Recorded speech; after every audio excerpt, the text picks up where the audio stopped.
هغه مشت نور خو به مشتي بیان پر سوی خبره سوی وا مشت نور کې اذانونه نشته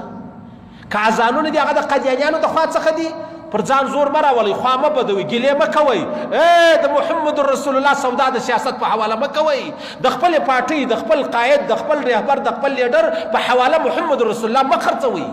زموږ دوی دپاره تر مور تر پلار تر اولاد تر ځان تر ژوند محمد رسول الله ډېر محترم دی وما او تا ته تر قوم تر نسب تر خاندان تر پارټۍ محمد رسول الله ډېر محترم دی او که ته وایې یا مشن نور چې دی دا زموږ پروګرام دی موږ یې کوو نو بیا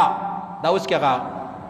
زموږ ته پخوانی صدر و عارف علوي د پی ټی آی د خوا څه و هغه یو ټویټ کړی و په ټویټ کې دا کړی و چې موږ به اذانونه کوو مشن نور چې کم دی د قادیانیانو سلسله را روانه ده په پلاني وخت کې به داسې اذانونه کوو دی راولاړ څه هغه ټویټ یې بیرته میټاو ویل دا متنازع خبره ده زما ایمان دی پر محمد رسول الله زما ایمان دی د محمد رسول الله پر رسالت او پر ختم نبوت باندې او بیا که یو سړی راولاړېږي دغه لاره خپلوي په لا اله الا الله که د محمد رسول الله او د دین د اسلام لاره ده دا خاص د قادیانیانو لاره ده ایمانونه بچاو کوي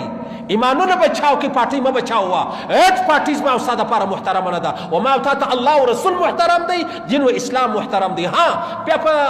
غرضي دنیا کې زه به د یوې پارټۍ سره تعلق لرم ته د بلې پارټۍ سره تعلق لره خو زه به دا دین و اسلام محمد رسول الله پر خپله پارټۍ نه قربانوم ته پر خپله مه قربانوه دومره لیوني وړانده د ځانو مه جوړوئ